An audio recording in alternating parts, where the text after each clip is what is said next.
राष्ट्रवादी काँग्रेस शरदचंद्र पवार गटाचे युवक प्रदेशाध्यक्ष मेहबूब शेख यांची दमदार आढावा बैठक, नगराध्यक्ष पदाचे उमेदवार खलील खाटे व नगरसेवक उमेदवारांचा प्रचारार्थ बैठक। नवापूर नगर परिषद सार्वत्रिक निवडणूक 2025 ची रणधुमाळी जोरावर आहे। नवापूर शहरात मोठ्या नेत्यांच्या आढावा बैठकांचं सत्र सुरू आहे। त्या अनुषंगाने नवापूर नगर परिषद सार्वत्रिक निवडणुकीत राष्ट्रवादी काँग्रेस पक्ष शरदचंद्र पवार गटाच्या नगराध्यक्ष पदाचे उमेदवार खलील खाटे व 9 प्रभागातील नगरसेवक पदाच्या उमेदवारांचा प्रचारार्थ राष्ट्रवादी काँग्रेस पक्षाचे युवक प्रदेशाध्यक्ष तथा वक्ते मेहबूब शेख यांचे कार्यकर्ते आढावा बैठकीचे आयोजन नगराध्यक्ष पदाचे उमेदवार खलील खाटे यांच्या घरी आयोजित करण्यात आले होते।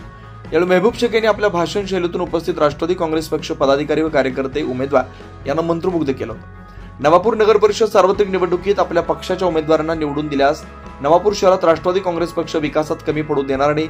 स्वच्छता, रस्ते, गटारी, नाले सफाई, आरोग्य याबद्दल माहिती दिली। नवापूर नगर परिषद सार्वत्रिक निवडणुकीत सर्वच्या सर्व उमेदवारांना भरघोस मताधिक्याने निवडून द्या। आम्ही ग्वाही देतो की विकास फक्त शरदचंद्र पवार गट राष्ट्रवादी काँग्रेस पक्षाच्या माध्यमातून होईल, असं स्पष्ट केलं। यावेळी पत्रकार परिषदेत युवक प्रदेशाध्यक्ष मेहबूब शेख यांनी पत्रकारांच्या प्रश्नांना उत्तर दिली होती। यावेळी राष्ट्रवादी काँग्रेस पक्ष शरदचंद्र पवार गटाचे प्रदेश संघटक सचिव शांतीलाल साळी, जिल्हाध्यक्ष प्राध्यापक एन डी पाटील सर, सामाजिक न्याय विभागाचे प्रदेश सरचिटणीस नगराळे भाऊसाहेब, ज्येष्ठ नेते अय्यूबभाई बलेसरिया, युवक जिल्हा कार्याध्यक्ष विखीभाऊ मनुकाका बिराडे, जिल्हा उपाध्यक्ष युसुफभाई खाटे, शहराध्यक्ष फरीद पठाण, जिल्हा संघटक युवक दानिश खाटे, जिल्हा कार्यकारिणी सदस्य गौरव कोकणी, प्रदेश पदाधिकारी विखीभाऊ कोळी यांच्यासह संपूर्ण प्रभागातील नगरसेवक पदाचे उमेदवार, महिला, पुरुष, नागरिक व कार्यकर्ते मोठ्या संख्येने उपस्थित होते।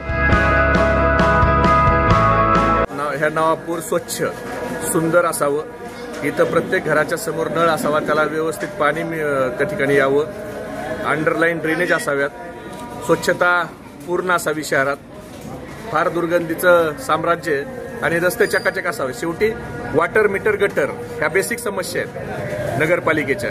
आम्ही म्हणणार नाही आम्ही विमानतळ आणतो, आम्ही रेल्वे आणतो, पण नागरिकाला ज्या मूलभूत सुविधा लागतात, पाणी लागते, त्याला रस्ते लागतात, त्याला आरोग्याचा चांगला दवाखाना लागतो, मुलांसाठी चांगली शाळा लागते, तर ह्या सगळ्या गोष्टी आम्ही त्या ठिकाणी पूर्ण करू। आणि खलील भाईला अनुभव आहे, अय्यूब भाईला अनुभव आहे, हे अनुभवी लोक आहेत। आमच्या पूनमताई आहेत, आमच्या डॉक्टर हुमेरा सारखे एक तरुण सुशिक्षित तरुण मुलगी आहे, यांच्या वडिलाला पूनमताईचा अनुभव आहे। असे चांगले उमेदवार, अय्यूब भाई 7 टर्म आहेत, म्हणजे असे सगळे अनुभवी लोक आमच्याकडे आहेत आणि लोकांना सहज उपलब्ध होणारे लोक आहेत, लोकातले लोक आहेत, गरीब लोक आहेत, ह्या लोकांना कधीही तुम्ही सांगू शकता हे सगळे उच्च शिक्षित लोक आहेत। त्यामुळे ह्यांना निवडून दिलं तर नवापूरला शहराला जो मोठ्या प्रमाणात निधी येतो, जो कायद्याने येतो, जो स्थानिक स्वराज्य संस्था अधिनियम 1965 आहे त्या अधिनियमाप्रमाणे जो हक्काचा निधी आहे, जो लोकसंख्येच्या निकषावर येतो, मग तो डीपीटीसीचा असेल, त्या ठिकाणी विशेष निधी असेल, त्या ठिकाणी नागरी पायाभूत सुविधाचा निधी असेल, नगर उत्थानचा असेल, वित्त आयोगाचा असेल, अल्पसंख्याकचा असेल, दलित वस्तीचा असेल, डीपीटीसीचा असेल, हा नियमाने कायद्याने येणारा निधी याचं योग्य आणि पारदर्शक त्या ठिकाणी वापर करून या शहराचा चेहरा मोहरा पुढच्या 5 वर्षात आमची लोक बदलल्याशिवाय राहणार नाही। काँग्रेसवाले असं म्हणा तुम्ही, काँग्रेसवाले तुम्ही भिताक काय त्यांना, बरीच दहशत दिसती तर काँग्रेसवाल्यांची त्याबद्दल। हे बघा, काँग्रेसच्या आमदारांना आम्ही काय माफक समाज, मुस्लिम समाजाने काय माफक अपेक्षा केली की आम्ही लोकसभेला तुम्हाला मतदान करतो, आम्ही विधानसभेला तुम्हाला मतदान केलं, 1100 मतांनी तुम्ही आमदार झालाय, आणि माफक अपेक्षा काय केली मुस्लिम समाजाने की 50 वर्षात पहिल्यांदा नगराध्यक्षपद एका मुस्लिम समाजाला द्या। तुम्ही स्वतःला सेक्युलरिझम समजता, धर्मनिरपेक्ष म्हणजे काय, सगळ्या जाती धर्माला घेऊन चालणारे, मग तुम्ही एक नगराध्यक्ष पदाची उमेदवारी एक वेळा मुस्लिम समाजाला दिली तर बिघडलं काय? काय फरक पडतो नवापूरचा नगराध्यक्ष मुस्लिम झालेला?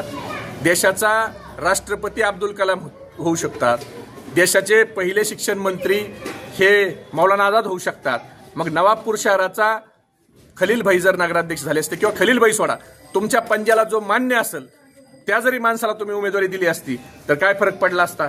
एकदा तुम्ही जे समाज तुमच्यावर डोळे झाकून विश्वास करतो त्याच्यावर कधीतरी तुम्ही एकदा विश्वास दाखवा ना, काय फरक पडतो तुम्ही ताकद लावली तर।